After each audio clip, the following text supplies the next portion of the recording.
Hi, this is Chris from the Stephanie Miller Show. Please enjoy this exclusive clip from Political Voices Network. By the way, they never report the crowd on January 6th. You know, Nikki Haley is in charge of security. 3 years later, how about that? Did you actually have a one-on-one with Comey then? Not much, not even that I remember. I don't like besitos. We have languages coming into our country. We have nobody that even speaks those languages. They're truly foreign languages. Nobody speaks them. Saudi Arabia and Russia will repeat your... Oh. I have a really good memory. Your next wife was a woman by the name of Marla Maples. That's right. Do you recall what years you were married to Ms. Maples?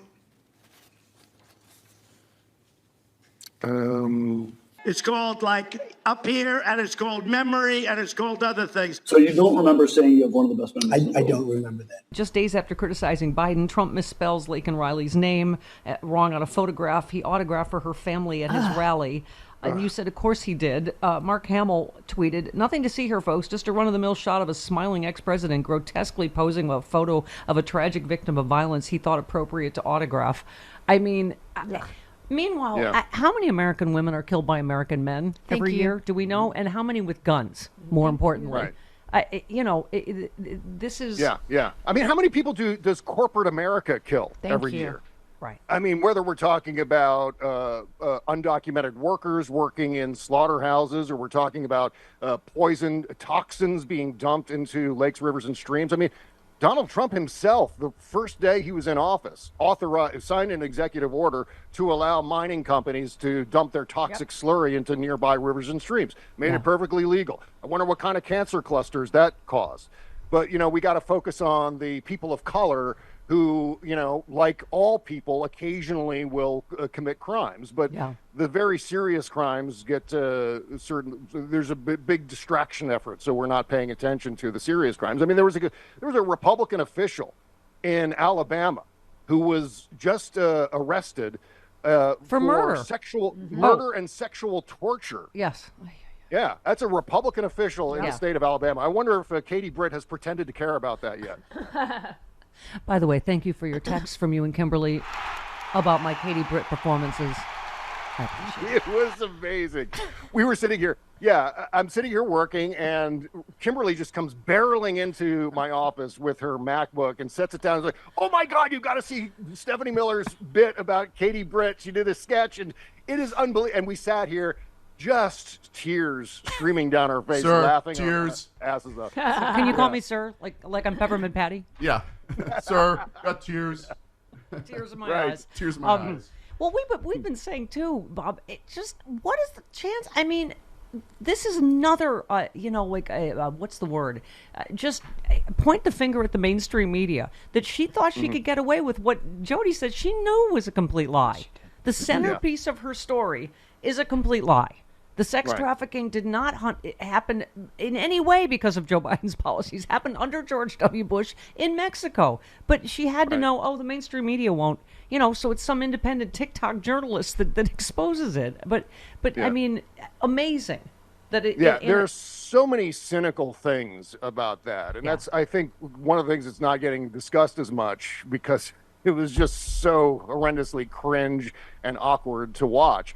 But gigantic lie right in the midst of it. But once again, the lie traveled around the world 1,000 times before the truth got its pants on. So that becomes the story. And it's also so cynical, the fact that they stuck her in a kitchen because the Republican assumption is women will see that and go, oh, look, woman, kitchen, that's me. I guess I've got to vote for these people. Scarlett Johansson said, women love kitchen. Right. Yeah. It's so nearsighted. It's assuming that women are just that shallow, that they'll see another woman in a kitchen and go, well, she's talking to me. That's me right there. Yeah. That's nonsense. This is like the idea of, Donald Trump possibly putting a black person as his vice president, as his running mate. Yeah. Because obviously he thinks that, black people will see black person and go, well, I guess they're with us, or I guess we should vote for the Donald Trump ticket. And it's, again, the height Black of people cynicism. like sneakers and also mugshots. Exactly. Yeah. I mean, Awful. and also this, you retweeted Axios. Representative Nancy Mace says she won't return to ABC for interviews anytime soon. And you just said, being asked about a rape, out of bounds. Supporting a rapist for president? Yes, please. I mean, and as we played the clip again, because we had to check, Bob, he didn't bring up her rape. She did. Yep. Yeah. And now she's tweeted about it, 40 times, because this is how you try to cow journalists into going, oh, I'm sorry, okay, I won't ask you. I mean, that is a absolutely legitimate question, is how can you be supporting it? He just meant as a woman. How can you be supporting a rapist, right? Yeah, and I hate to make this about me, but I mean, I ran into a situation on Twitter the other day where I reacted to Donald Trump making fun of Joe Biden's stutter, which he did. Yeah. He led off his rally by straight up mocking Joe Biden's stutter. And I said, there will be lines to pee on his grave. And that was my reaction to it. And then all the red hats are in my mentions calling me low class, like I'm somehow subhuman because I've made this sarcastic remark on Twitter. We were saying our side really are. You're a nerd. No offense. What superhero? What superhero movie am I thinking of? Our whole legal team, right? It's like legal X-Men. That's why this hearing. It always goes so badly for Republicans because they're superstars, right? I mean, Schiff and Lou and Swalwell and what do you call it? Raskin and Nadler and Dean. They're just, I mean, right? Yeah, and it's kind of, you know what, and not to disparage our our superhero team here, but it is kind of easy to get these guys, the Republicans, to stumble into their own propeller, which is exactly what they did yesterday. Because just before the hearings began, that transcript dropped, and talk about damning. And the fact that they were taking Robert Hur aside and having him read aloud the most salient parts of the transcript and parts of the report as well, was absolutely hilarious to me because, and this is one of those situations where the lie has traveled around the world 1,000 times. Right. And in this case, we're talking about how many weeks since the report first dropped that this lie has been allowed to metastasize into the public consciousness, certainly into the political news media. And only now, we discover that it's a bunch of BS. Yeah. And one of the things that I noticed from all of this yesterday was, at one point, Robert Hur, who was 51 years old, he's basically my age, hey, listen, we got to take a break. Is this enough? I think we should take a break, maybe step aside for a second. And Joe Biden, who's allegedly old and feeble, is like, no, let's keep going. I want to do this. Let's do this. Let's get this done. Yeah.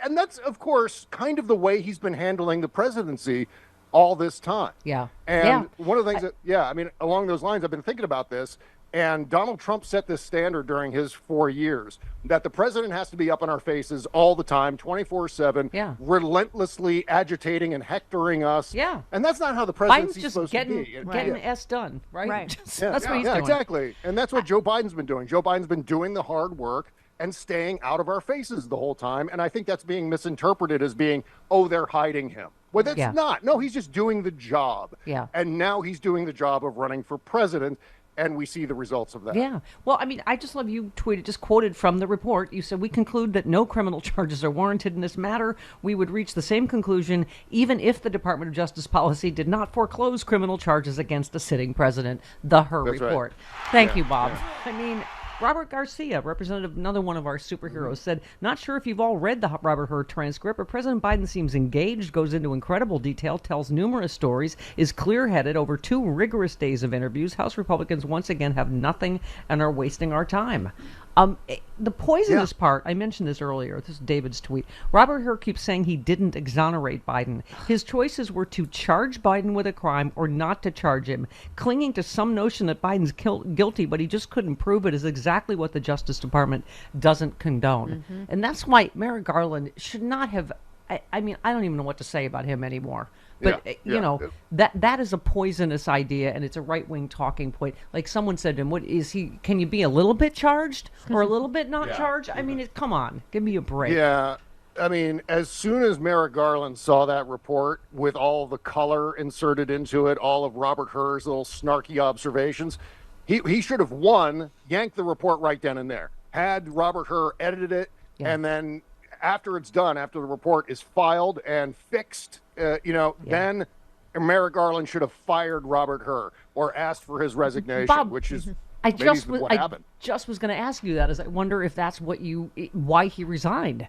Because this transcript, obviously the minute this transcript is out, you're going to know he lied and he should be fired. I think, he preempted Garland on that too, don't you? Yeah, and it's kind of one of those things where that's what we're both seeing, but I'm afraid to say it out loud that the Republicans are going to pick up on it, because I think one of the reasons why, if that's the case, if Robert Hur was asked to resign by Merrick Garland, and that's what happened right before the hearings, Robert Hur resigned. He's no longer working for the Justice Department. But my concern is that the Republicans are going to pick up on that and say that Merrick Garland and Joe Biden fired this guy who said mean things about Joe Biden, right? But that's not. I mean, that's not the case. It's a matter of unprofessionalism. It's a matter of unethical behavior. It's a matter of lying. It's not that he said mean things. He lied. Right. So, absolutely. And so this is one of those things where it just can't be allowed to happen. And even in the practice of journalism, when you're writing up a news story, you don't insert your own little, editorial remarks in and amongst the news reporting, although it does happen more and more often now. But it's as a matter of practice, as a matter of ethics, you're not supposed to do that, especially in the context of a report that documents the actions of the sitting president, for example. Why would you deliberately sabotage your own findings? This is the thing with Robert Hur. He sabotaged his own report by inserting all of this nonsense, these lies, and all of the color into it. So now the whole thing is absolutely dead as far as an issue goes. He tried to do, and that's fine. He tried to do what Barr did to the Mueller report, but this time, thank God, the Democrats blew it up. Like, this hearing just completely backfired on them spectacularly, as it always does. Yeah. But again, also walking into their own propeller. But also, see again, mainstream media falling hook, line, and sinker for Hur's original report. That was all that we heard. Biden old, Biden memory, again, right? After the Hur report came out. Just like the Barr report. Go ahead. Yeah, I mean, even though there are tons of reports, including Ezra Klein, including the transcript itself that we saw from the Hur interview of Joe Biden, that he's fully engaged and he's doing the job. I mean, there's no issue here. There's a lot of hopeful extrapolation of Joe Biden's. Oh, well, he walks a little bit slowly, or his voice is dry like an older man would normally have. Yeah. And so we're extrapolating that out to mean, oh, well, he's obviously dying. It was like with Hillary Clinton. I was talking about this the other day. Yeah. Hillary Clinton had walking pneumonia and stumbled a little bit getting out of the car for the 9/11 ceremony. And it was immediately, oh, well, Hillary Clinton's obviously dying. Yeah. And now you fast Can you forward imagine if she didn't go? That would be the story for days, that Hillary Clinton snubs 9/11 victims. Exactly. Right. And but because she's dying, and we can't elect a woman who's in the process of dying. And that is absolute nonsense, and because now we see. Now she's doing back handsprings through the woods in Chappaqua 5 years later. That's right.